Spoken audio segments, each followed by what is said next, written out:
This is 911 Season 6, Episode 4, discussion/review, titled Animal Instincts. And I guess curiosity killed the bird catcher. Let's talk about it.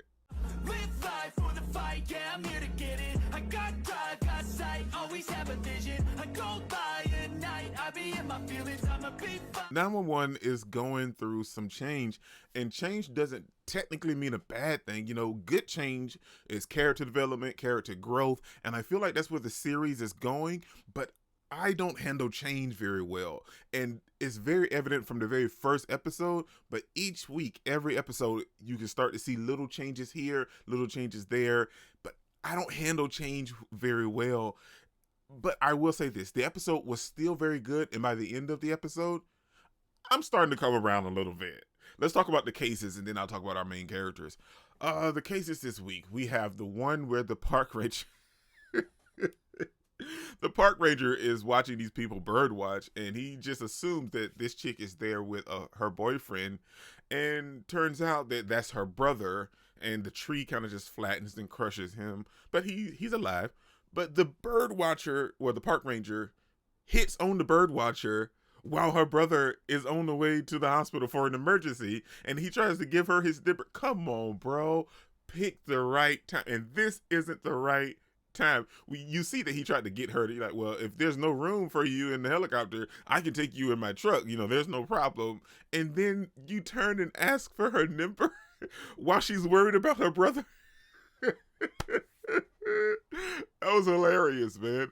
But we see that was the last shift, that Hen was the captain, and so it was roughly over maybe 2 episodes in total, like episode 2 and then episode 3, where we see that Hen was in charge as captain. And that was her last shift. And after that, we see that Bobby came back. But we also see that Hen failed her test, and there's a possibility that, she could be kicked out of medical school. Now, the only thing with that is I was a little bit happy, but by the time we got to the ending of the episode, I kind of came around a little bit, because I was a little hurt with the fact that Hen might be leaving to pursue her field in the medical world. And there's nothing wrong with that, because there's a lot of medical shows I like. I like doctors and everything like that. But I like Hen being a part of the crew, a part of the team. And with her leaving, it's going to feel weird. Now, I know it's going to be a moment before she actually leaves, but just her leaving in general. I'm not great on change, but like I said, if it's done right, character growth and character development is a huge part of it. And that's where we seem to be going with Hen, because we see that Hen was just overwhelmed, and Bobby didn't realize that until after the fact. But this week, he gave her a chance to, relax, take a break, and just revel in her, freedom, if you will. Just take this time to just relax and do nothing.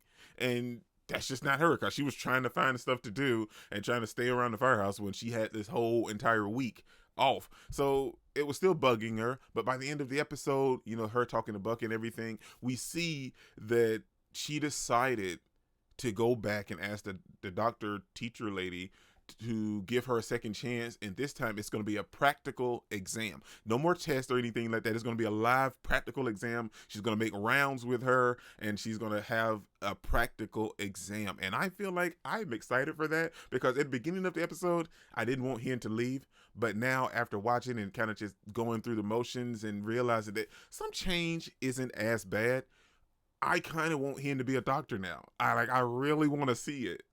I guess that's huge shout out to the writing staff. Sure, things are changing, but I got to give credit where credit is due, because now I'm intrigued and really want to see Hen as a doctor. Let's talk about Buck, man.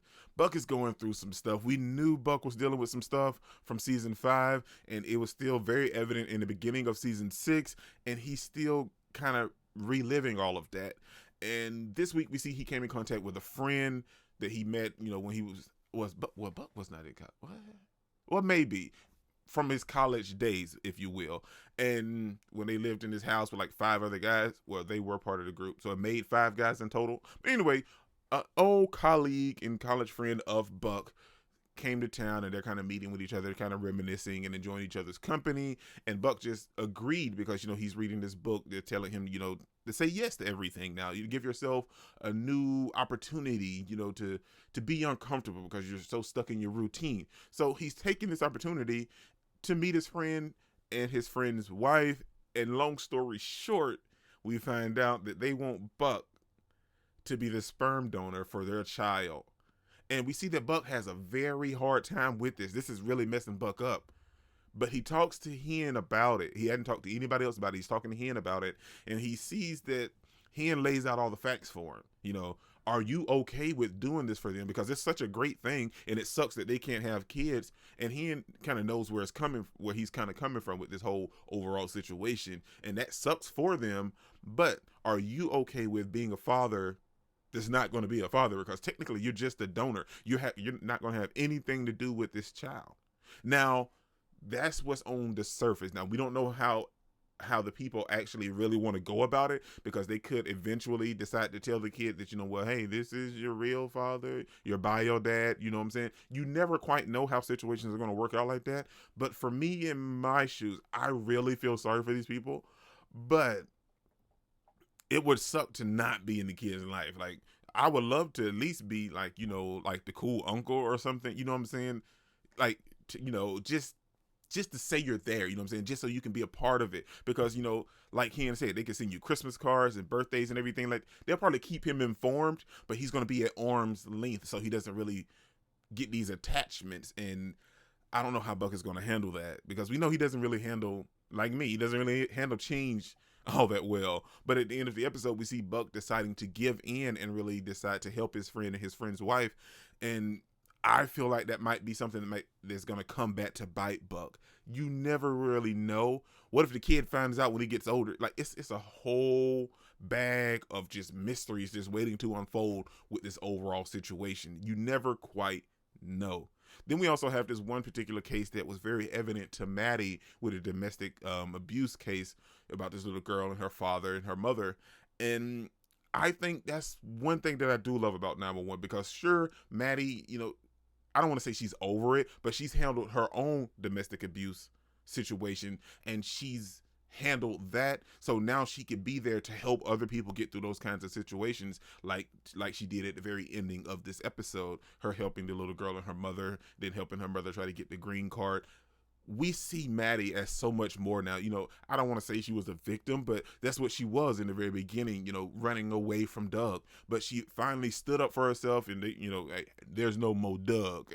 And we see her kind of coming into her own, but still, when situations like this arise, we see that it does kind of affect Maddie a little bit, because we can see her kind of breaking down a little bit while she was actually taking the 911 call, listening to the violence on the other end of the call. So I kind of feel bad for Maddie, but I love the fact that 911 is actually writing her as an overcomer, because that's what she is.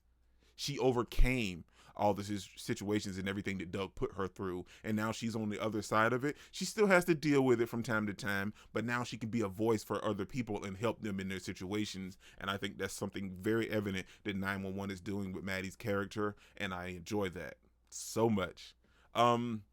Then we also have Bobby. Bobby's back. I feel like that's great. Bobby's back. No disrespect to Hen, but I didn't like Captain Henrietta Wilson. We need Bobby Nash back, baby. And Bobby came back this episode, and there really wasn't much. He just kind of just eased back into the role.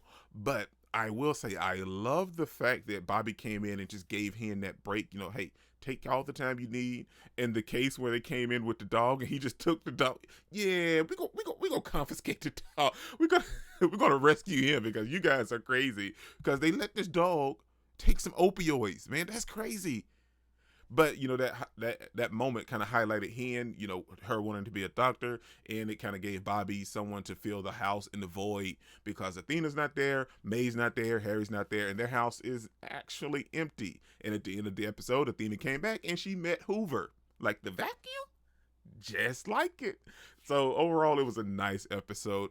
One thing, Eddie is going through some stuff with Christopher because Christopher is starting to act a little bit more mature. He's not the little baby that Eddie saw him as, and we can see the difference this episode. Eddie's still trying to treat him like his little baby, and Christopher's not having that. Christopher's skipping class. He's talking back to Eddie, and I mean, I'm so sorry, Christopher, but you know, hey man, you can't disrespect your pops like that, man. And Eddie trying to kind of grasp the situation a little bit, you know, him talking to his father, and we know that Eddie has some problems with his father as well, but the fact that his father gave him some great advice about how to handle Christopher, and he even apologized, you know, for not being there for Eddie like he should have, but he was like, you know, hey, your son's growing up. He's not the little kid that you knew before. You know, he's starting to grow up. He's starting to go through some changes. Like, things are going to change with him, and I love the fact that Eddie and Christopher finally had that talk. You know what I'm saying? Like, they actually had a chance to really kind of connect with each other. But overall, it was a great episode. I don't like change, but slowly but surely, I'm coming around to this new 911. This is your buddy Incredible. Don't forget to smash the like button so you can't smash any more. Comment down below, and I'll be sure to respond to each and every one of them and subscribe. Peace out. I cannot complain because today, I'm doing my